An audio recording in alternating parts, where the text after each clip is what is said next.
Fala Dev, beleza? Bem-vindo ao segundo episódio do Fala Dev, o nosso quadro aqui para conversar um pouquinho sobre o mundo aí dessas tecnologias, principalmente aí do React, React Native, do Node.js, que é hoje a stack da Rocket City, mas a gente vai tratar um pouquinho sobre outras bibliotecas também.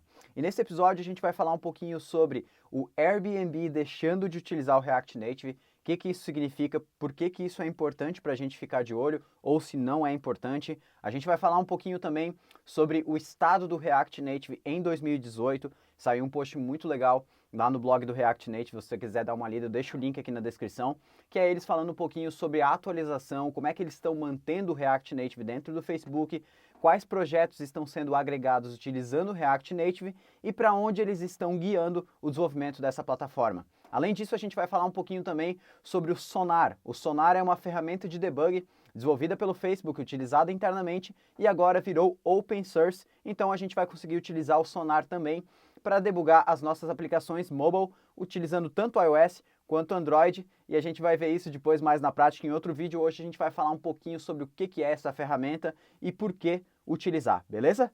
Começando então com o primeiro caso, se você conhece o React Native, se você pelo menos tem internet, você sabe que nessa última semana rolou muita discussão sobre a Airbnb ter divulgado publicamente que eles estão deixando de utilizar o React Native na aplicação principal deles. O que isso quer dizer e por que eles estão deixando de utilizar o React Native? Eles fizeram, o CTO deles lá, um técnico, fez 5 posts explicando o porquê de deixar de utilizar o React Native e o que eles vão utilizar agora, que tecnologias eles estão testando e por que o React Native não deu certo dentro do aplicativo principal deles. Basicamente, eles começaram a migrar a plataforma principal deles, que é feita totalmente com código nativo, o aplicativo principal do Airbnb. E para quem pensa que o aplicativo do Airbnb é muito pequeno, tem uma telinha de ver o imóvel, outra para alugar e outra para checkout, está muito enganado, porque eles migraram cerca de 300 telas para React Native, 300 telas para React Native, e ainda não tinham migrado nem metade do código. Isso representa 10 a 20% das telas dessa aplicação principal. Ou seja, eles fizeram basicamente que uma integração entre o nativo e o React Native, que já existe essa integração, mas eles fizeram basicamente, incorporaram o React Native dentro de uma aplicação que já existe nativa. Ou seja, algumas telas quando você ia navegar eram feitas com React Native e aí você poderia navegar talvez para um detalhe do imóvel e ser feito em nativo. E isso foi um dos principais fatores que acabou prejudicando eles. Não o fato da tecnologia em si, mas pensa num desenvolvedor, você tem um desenvolvedor, uma equipe especializada em desenvolver alguma coisa para iOS, uma coisa para Android, tem uma equipe para desenvolver em React Native, então eles não conseguiram manter a organização interna dentro da empresa que é necessária quando você está desenvolvendo uma aplicação utilizando o React Native. Então, você tem uma equipe unificada que consegue trabalhar para ambas as plataformas, isso eu vou falar um pouquinho mais para frente, que eles destacaram também como um ponto positivo, mas eles não conseguiram organizar isso internamente entre desenvolvedores iOS, Android e React Native. Outro ponto que eles destacaram é que eles começaram a utilizar React Native lá no início de 2016. Naquele tempo o React Native ainda estava muito imaturo e não tem como comparar a maturidade do React Native com outras tecnologias como Java, Objective-C, Swift e Kotlin. Essas sim estão mais maduras, porém quem começar a desenvolver agora com o React Native não vai mais passar pelos problemas que eles passaram antigamente. Vale a pena também falar que eles deixaram muito claro que eles não estão migrando nem para Flutter, nem para Xamarin, nem para nenhuma outra tecnologia multiplataforma, porque o que eles optaram é realmente separar os times, manter a organização que eles já tinham lá dentro e continuar com iOS e com Android como eles já faziam anteriormente. Mas eles falaram também que todos os outros projetos que iniciaram somente com o React Native lá dentro, eles têm vários projetos, não só a aplicação principal do Airbnb, vão continuar em React Native. E 74% dos programadores lá dentro, dos engineers que eles falam, recomendam sim utilizar o React Native. Então, para deixar bem claro, eles não estão abandonando o React Native porque o React Native é ruim ou deixou a desejar lá dentro. É simples questão de organização interna do Airbnb. E por isso eles vão continuar utilizando sim o React Native em todos os outros projetos mobiles que eles estão utilizando lá dentro. Alguns pontos positivos que eles destacaram no React Native comparado com o desenvolvimento nativo que eu tenho anotado aqui para vocês. Então eles basicamente falaram sobre o cross-platform, para eles foi incrível, ter os componentes, eles falaram lá que cerca apenas de 5% eram componentes realmente que tinha que fazer para Android e iOS separado, que precisavam uma interface diferente, mas 95% era um único componente para iOS e Android. Destacaram também a utilização da componentização do React, como isso ajudou eles, a estrutura essa de criação de interface. A velocidade de desenvolvimento, então eles compararam e realmente falaram que o React Native traz mais velocidade para o desenvolvimento.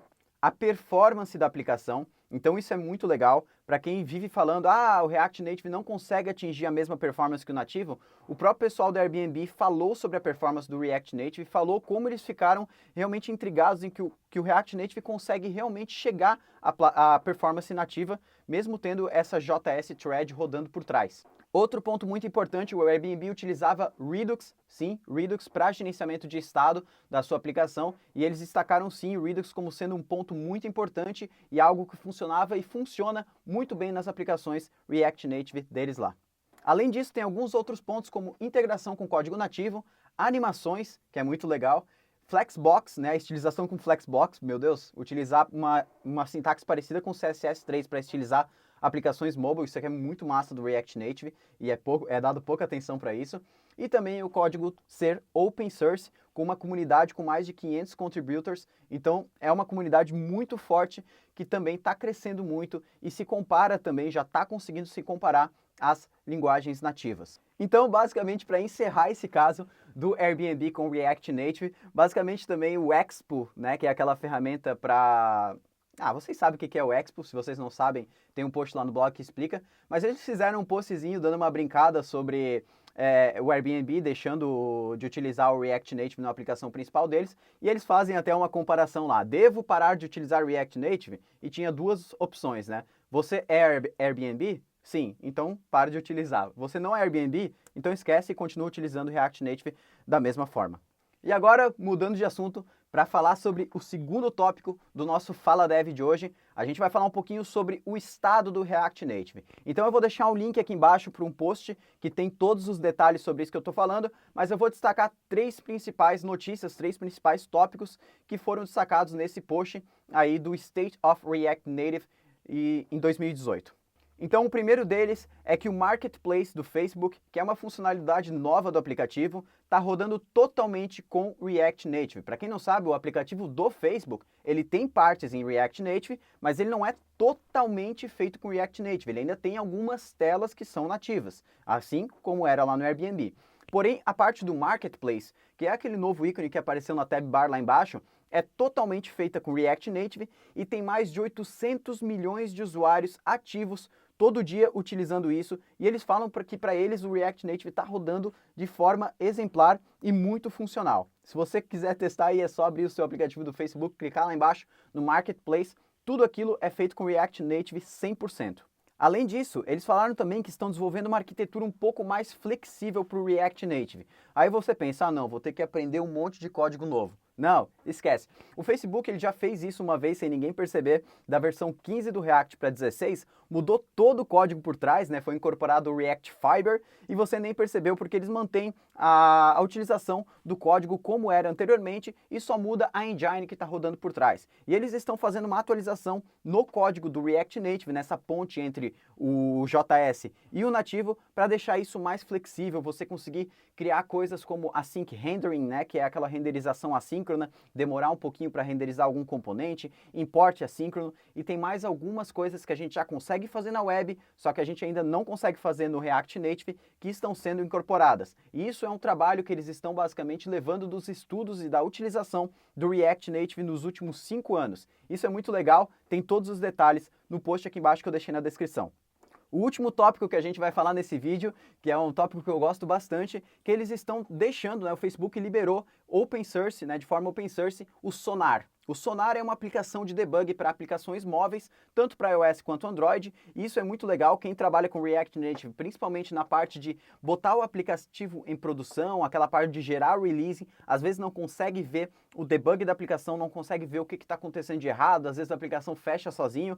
Esse debug do Sonar é como se fosse o console do Android Studio integrado com o console do Xcode, tudo em uma única aplicação. Você consegue também navegar pela árvore de elementos, ver propriedades, ver estado, ver todas as informações dessa aplicação como se fosse lá aquele React DevTools, só que da parte nativa, né? Então, deixando um pouco de lado a parte do JS, vendo mais a parte nativa, porque às vezes você desenvolve um aplicativo em JS, joga lá, gera a release do seu aplicativo e ele acaba fechando sozinho em produção, porque você esqueceu um código lá no meio que não funciona, e aí o Sonar vai te ajudar muito nisso. A gente pode ter, provavelmente a gente vai ter algum vídeo do Sonar daqui a pouco mostrando como é que ele funciona na prática. Mais uma última notícia antes da gente sair, para quem não viu ainda, a Microsoft está investindo pesado também no React Native, eles estão reescrevendo grande parte das aplicações desktop deles, inclusive o Office 365 em React Native. Existe uma biblioteca que eu vou deixar o link aí embaixo também, que se chama React Native Windows, que ela é utilizada para criar aplicações nativas